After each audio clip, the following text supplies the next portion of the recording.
Islam. Arise, giving the most high praise to Allah and the highest honors to his prophet, Noble Drali. I'd also like to extend honors to our forerunner, who represented purity to our Moorish American nation. I also like to extend honors to our Moorish American flag, which represents the 5 highest principles that we're held to as Moorish Americans. I like to extend honors to the office of the Grand Governor. I like to extend honors to the office of Lieutenant Grand Governor, Chairman, the Sheikh staff, the admin staff, the vanguards who keep the peace, and the L's and Bays and visitors as well. Islam. Today it's funny because Brother Raphael kind of went into the chapter that I was going to delve into. He demonstrated the first half of the chapter, so I'm going to demonstrate the second half. And that's going to be chapter 35, and that is the holy instruction from the prophet on religion. We can start at verse 18. If we lift up our eyes to the heavens, his glory shineth forth. If we cast them down on the earth, it is full of his goodness. The hills and valleys rejoice and sing. Fields, rivers, and woods resound his praise. But thee, speaking of us, man, he hath distinguished with peculiar favor, and exalted thy station above all creatures. But thee he hath imbued with reason to maintain thy dominion. He hath fitted with language to improve thy society, and exalted thy mind with the powers of meditation to contemplate and adore his immutable perfections. And I'll stop right there for a moment. When we were speaking about, the businesses, the sister said, you're trying to make it.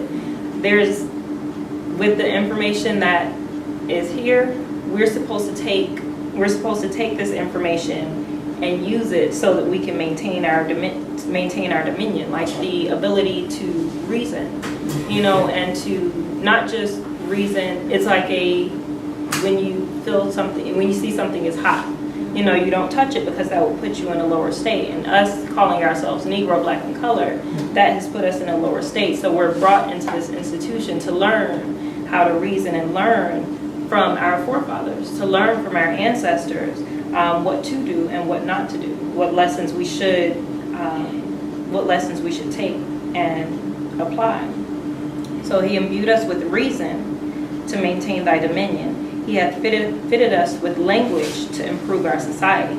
So that language goes into what we're thinking. I'm going to paraphrase, but in the Circle 7, I think it says from the abundance of the heart. Basically, your words will come from your heart. So whatever you're thinking, most of the time, you think with your heart as well. So whatever we're thinking most of the time will be what comes out. So if we're thinking about, backbiting and gossip and all things that pertain to the lower self, then that will be in our language. So that tool of language is not just something to, just talk freely with. Those words are energy. Those words we put out, they manifest whatever we're thinking. Our prophet says, if you think that your condition can be better, then join the Moorish Science Temple of America. So that thinking is an action. That thinking is really like the subject of the sentence. We have to come in and we have to think higher thoughts. That's why we're here each week. That's why we read our divine constitution and bylaws each week, to remind us of the standard that we're held to. And that's why we teach love, truth, peace, freedom, and justice. And we're encouraged to break that down and understand what that means so that we can improve our society with the words that we speak, the holy breath. It says, and exalted the mind with the powers of meditation to contemplate and adore his immutable perfections. And in the laws he hath ordained the rule of life, so kindly hath he united thy duty with thy nature, that obedience to his precepts is happiness to thyself. And speaking, I'll speak from experience. It's like when you try to go up against Allah will catch you every time. Allah will punish you every time. You can think, like our chairman was demonstrating earlier, you can think that you know more than Allah. You can think that you know more than what Allah delivered through his noble prophets, Noble Drali, Muhammad, Buddha, Confucius, our brother Jesus, but you'll run into a brick wall every time We can think that we're black. We can think that we're African American, and we can make it look cool, and we can make up, a kingdom with respect to the movie, make up a kingdom called Wakanda, and dress up in these what we call costumes, but is what's really our culture. But as long as we call ourselves black, as long as we adhere to all of the lower attributes, then we're going to hit a brick wall, and we're going to find ourselves struggling. But when we contemplate and adore his immutable perfections, we understand that what he set in place, the laws that he set in place to honor thy mother and thy father, that thy days may be long upon the earth land, is actually our true nature. It's our true nature to honor our mother and father. Growing up, did anybody have to tell you to honor your mother and father, or to respect them, or to look at them as an authority figure? Of course, if you got older, you may notice certain flaws, because we're all men, we're all in this plane of manifest, but there's still a certain level of reverence there for your parents. And it's our very nature. Islam is our very nature. Allah is just and righteous and will judge the earth with equity and truth. And I will jump to verse 29 of this chapter as well. O fear Allah, therefore, all the days of thy life, and walk in the paths which he hath opened before thee. Let prudence admonish thee. Let temperance restrain thee. Let justice guide thy hand. Benevolence warm thy heart, and gratitude to heaven inspire thee with devotion. These shall give thee happiness in thy present state, and bring to thee the mansions of eternal felicity, and the paradise of Allah. This is the true economy of human life. Islam. So a lot of times we toil and we toil and we toil and we work, and we feel like our work is not profiting anything. And if we feel that way, we have to step back and evaluate and say, well, why are we working? What are we working for? What are we working towards? What is our end goal? Because if we're not working to serve Allah, or working to develop ourselves and regain our lost estate, then we're working for naught, and you will feel drained. But when you gain, if you read, I believe it's chapter 12, if I'm not mistaken, Jesus teaches the people how to gain eternal happiness. Chapter 12, it speaks about toil and how you should be happiest when you toil, because you know that you're not toiling for naught. You know that you're toiling for Allah. And you know that you're toiling to become one with Allah again, to regain that lost estate. And then everything that you do will be profitable. You'll grow beyond your own conception. And then I'll also read from verse 38, which is the soul of man. I'm just going to read a few verses from this chapter.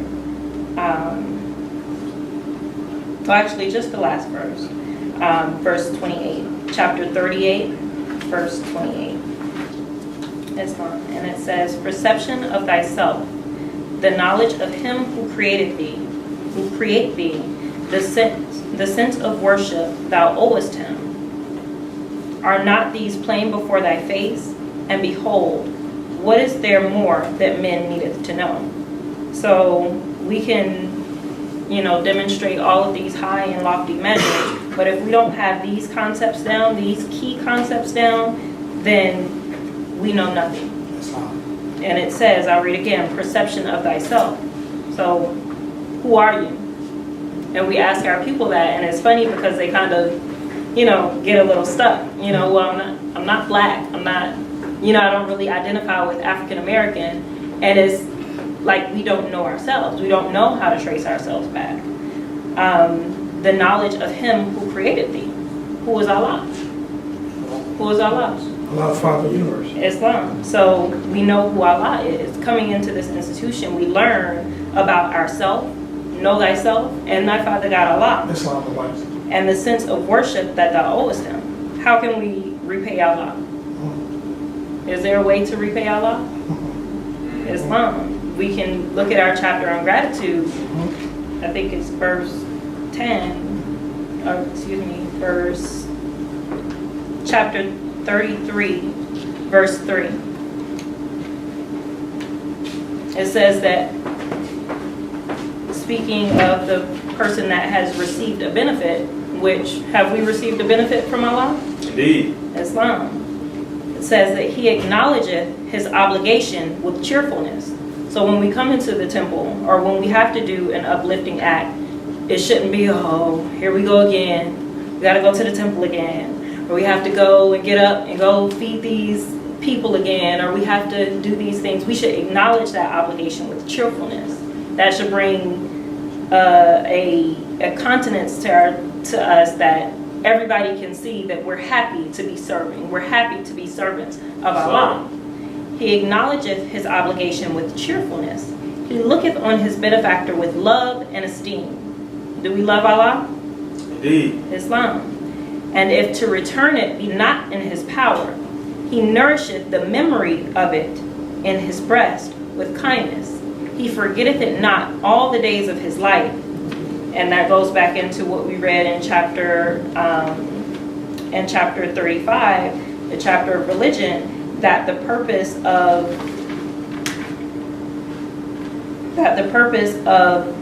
our mind being imbued with the powers of meditation is solely to contemplate and adore the immutable perfections of Allah, the person who, or the being, the entity that created us. So I just want us to keep these key points in our mind as we go throughout our lives, and remember the sense of worship that we owe Allah, the obligation that we have to Allah, and the way we are to deliver the way that we are to serve Allah. We are to serve Allah with cheerfulness and in a high spirit. Islam. And with that, I will leave you as I came in peace. Islam. Islam.